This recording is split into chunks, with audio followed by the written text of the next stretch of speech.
लोगों का ये सवाल है कि हम सिर्फ 10th पास हैं और ग्रुप डी में जॉब के बाद हमारा प्रमोशन कैसे होगा।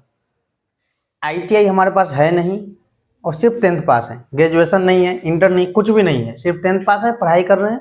सिलेक्शन होने के बाद प्रमोशन कैसे होगा, पॉइंट्स में चुने कि वर्कशॉप चुने। तो सबसे पहले जो पोस्ट प्रेफरेंस हम बताए हैं वही चुनिए, यदि उसके अलावा कोई पसंद है तो वो चुनिए। प्रमोशन के लिए आप टेंशन नहीं लीजिए, प्रमोशन कैसे होगा हम बताते हैं। ये देखिए, प्रमोशन होगा यदि आप सिर्फ 10th पास है, ध्यान से दीजिएगा। तो एलडीसीई एग्जाम होता है, एलडीसीई।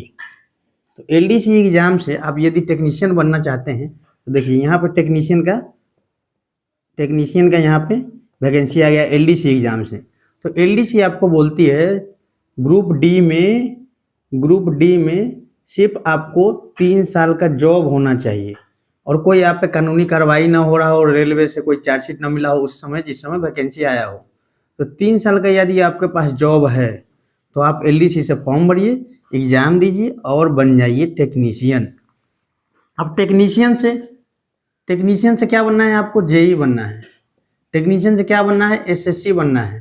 तो जेई बनेंगे तो एसएससी 2 साल के बाद खुद बन जाएंगे। तो टेक्नीशियन से जब आपको जेई बनना है, ध्यान से देखिएगा, तब एलडीसी कैसे होगा। आपके पास तो सिर्फ 10th था, अभी भी कुछ नहीं है। तो इस 3 साल में आप क्या करेंगे, 10th है तो 10+2 कर लेंगे, बीए कर लेंगे, ठीक है, डिस्टेंस से, ओपन यूनिवर्सिटी से। यदि जिसके पास इंटर है वो बीए कर लेंगे। अब आईटीआई आपके पास नहीं है लेकिन डिस्टेंस से इंटर कीजिए, इंटर क्या कीजिए, सब्जेक्ट रखिए PCM, physics chemistry math subject में जरूर होना चाहिए, ये ध्यान रखेंगे आप। जैसे आप टेक्नीशियन बन गए, फिर आपका जॉब का होना चाहिए 3 साल। लेकिन यहाँ पे एक और चीज़ लगा दिया, 3 साल के साथ आपका इंटर होना चाहिए, 10+2 होना चाहिए। किस चीज़ से, पीसीएम से, फिजिक्स केमिस्ट्री मैथ का कॉम्बिनेशन होना चाहिए। और जिसके पास ये नहीं है तो आईटीआई चाहिए। दोनों में से कोई एक चाहिए, दोनों में से कोई एक हो गया और 3 साल का जॉब है टेक्नीशियन में, तो आप जेई का फॉर्म भरिए, जेई का एग्जाम दीजिए, जेई बन जाइए। और आईटीआई कौन ट्रेड से चाहिए ये रेल नहीं बताती है, रेल बोलती है 2 साल का चाहिए। तो यहीं पे जवाब मिल गया, 2 साल का आपको आईटीआई चाहिए। जिसके पास 1 साल वाला आईटीआई वो क्या करेंगे, वो ये करके रखेंगे पहले से। हाँ, जब आपको पास 3 साल टेक्नीशियन का जॉब में समय मिल रहा है जेई का फॉर्म भरने के लिए, तो आप 2 साल का इंटर का कोर्स तो कर ही सकते हैं, साइंस से, फिजिक्स केमिस्ट्री मैथ से, डिस्टेंस से कर लीजिए। और ये जो 3 साल बचा है जॉब के साथ, आप 2 घंटा 4 घंटा पढ़ाई कीजिए, 2 घंटा 4 घंटा पढ़ाई कीजिए, जेई बन जाइए। विभागीय एग्जाम में ओपन की तुलना में बहुत कम कंपटीशन होता है। यदि आप जॉब में आने के बाद 2-3 घंटा रेगुलर पढ़ते हैं तो हर हाल में आपका एग्जाम निकलेगा। लेकिन क्या होता है, जॉब में आने के बाद जैसे ही आदमी दुखी से खुश होता है, संपन्न होता है, तो मेहनत करना भूल जाता है और क्या हो जाता है, लापरवाह। तो आप लोग यदि लापरवाह नहीं होंगे, जॉब के बाद भी 2-3 घंटा पढ़ेंगे तो हर हाल में निकलेगा।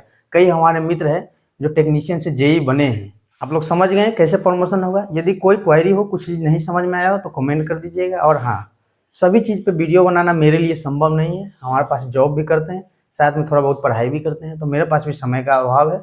आप लोगों को कोई दिक्कत हो तो यूट्यूब पे भी सर्च कीजिए और पढ़ाई पे ज़्यादा फोकस कीजिए। अभी सब प्रमोशन का ज़्यादा टेंशन ना लीजिए। यदि कोई ऐसा सवाल हमको लगेगा जिस पर यूट्यूब पे अच्छा वीडियो पहले से नहीं है, तभी हम उस पर वीडियो बनाने के लिए समय निकालेंगे। यदि कोई भी यूट्यूबर उस पर वीडियो बना के अच्छा सा रखा है तो हम नहीं बनाने वाले हैं उस पर वीडियो। हमको यूट्यूब से पैसा कमाना मेरा पर्पस नहीं है, मेरा पर्पस है सही गाइडेंस आप लोगों तक पहुँचा। वीडियो को यहीं समाप्त करते हैं। बहुत बहुत धन्यवाद।